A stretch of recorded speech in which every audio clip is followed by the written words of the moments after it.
J'étais le neuvième de 10 enfants.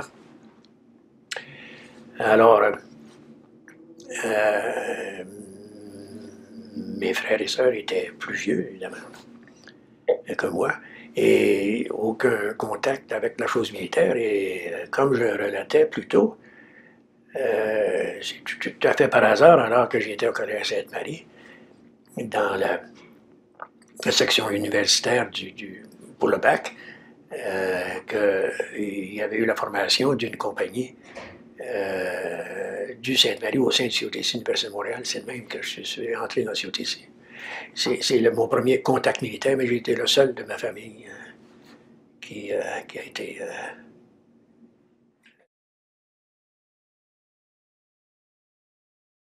Dire que les commandants anglais nous ont tous avertis que l'armée anglaise n'était pas l'armée canadienne, que l'armée canadienne n'était pas l'armée anglaise, et qu'ils faisaient les choses différemment. Et c'était évidemment à nous de nous adapter, qu'ils ne changeraient pas pour nous. Et il nous déconseillait d'être trop près de la troupe. Près de la troupe. C'est le sergent qui s'occupait de la troupe, pas l'officier, même le lieutenant. Alors les Canadiens étaient beaucoup plus ouverts. Ils parlaient à la troupe, aux soldats. Ils parlaient aux sergents aussi. Et on s'est aperçu plus tard, quelques mois plus tard, qu'il y a toutes sortes de choses au sein du bataillon que nous, on savait, les officiers canadiens, que le commandant et le commandant de compagnie ne savaient pas, et même les lieutenants, parce qu'ils ne parlaient pas aux sergents et à la troupe. Carry on, sergeant. Le sergent était très bien entraîné, puis il savait carry on. Mais c'était ça la grosse différence. Alors, on est devenu, dans la très grande majorité des cas, très populaire avec les Anglais, les soldats anglais, les sergents anglais, qui réagissaient bien, sans familiarité, à être plus près d'eux autres, à être plus près à leur parler et les écouter. J'entends mon sergent-major qui criait « Stretchers! » Il appelait les brancardiers, il passait à me ramasser en morceaux. J'avais toute une noire de fumée, j'avais du sang dans le visage, l'oreille gauche. Et puis, il me regarde, la bouche ouverte, il passait à me ramasser en morceaux. J'avais été chanceux 2 fois. D'abord, il y avait le petit tertre de terre, mais aussi, la courroie de ma carabine, le rifle sling, avait été coupée. Puis il y avait un morceau qui était incrusté dans l'armature de bois de ma carabine, à peu près 1,5 pouces par 1,5 pouces qui était là, qui m'avait sauvé, en fait. Mais le sergent-major n'en revenait pas que je me sois levé. Ça me rappelle autre chose, c'est que justement, on disait toujours que les officiers, surtout les lieutenants, c'est les premiers 14 jours étaient le pire. Ça prenait ce temps-là pour s'habituer à réagir automatiquement à certains bruits qu'on n'a pas au début. Tous les autres sont à terre, puis on se demande qu'est-ce qui arrive, mais ils arrivent, ils le savent parce qu'ils sont tués ou blessés. Parce que c'était le temps de se cacher, de se terrer, parce qu'ils entendaient de l'artillerie, mais surtout les mortiers qui prennent tout le temps, puis qui ont un sifflement différent que j'avais entendu, moi. Parce que sans ça, ça encore dans mon Jeep, Condé Sunaro était au moins à 80% détruit. Ça devait être une petite ville d'à peu près aux 5000 habitants, peut-être moins. 80% détruit, mais arrêté, il a fallu attendre pour se faire un passage avant de traverser un pont à moitié détruit. Et puis, la troupe était dans des transports de troupes.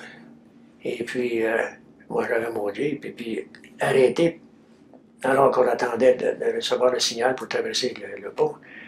Il y avait un monsieur qui était bien habillé, et qui est venu près de nous, puis qui a dit, en montant une maison détruite, My wife, my two children.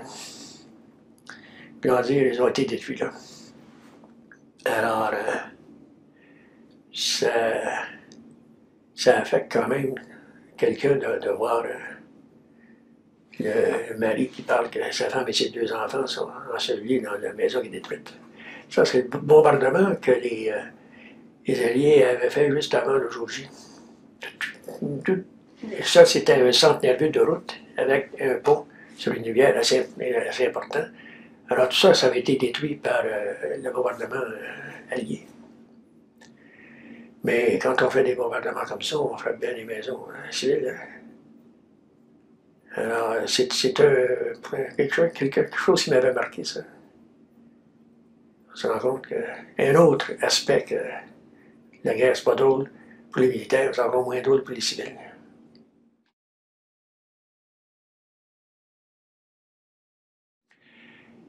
Où on voudrait.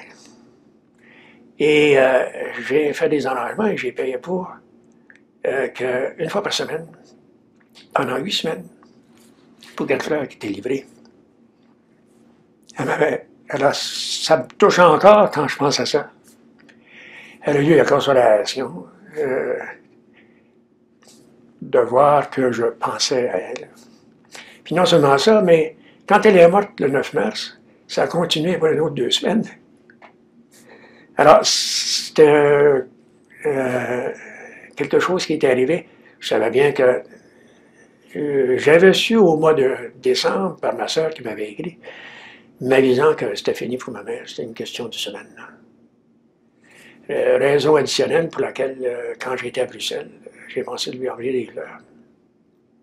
Mais j'ai su par après que ça l'avait beaucoup touché.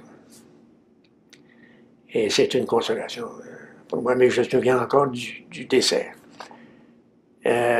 Du 9 mars, qui était non seulement la journée que je suis sorti de l'hôpital, mais aussi la mort de ma mère.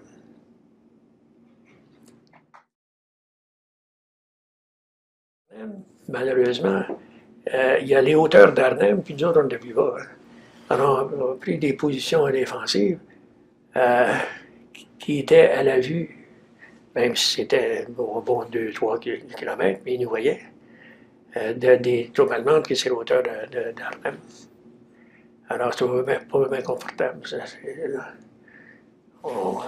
les compagnies étaient relevées régulièrement pour changer. Parce que c'était des... on creusait les tranchées, 3 pieds, mais il y avait un pied d'eau au fond de la tranchée.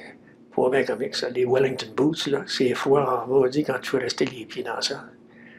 À part ça, il y avait le repas du matin avant les lueurs du jour. Il faut dire qu'à cette époque-là, en Hollande, les nuits sont longues et les jours sont courts.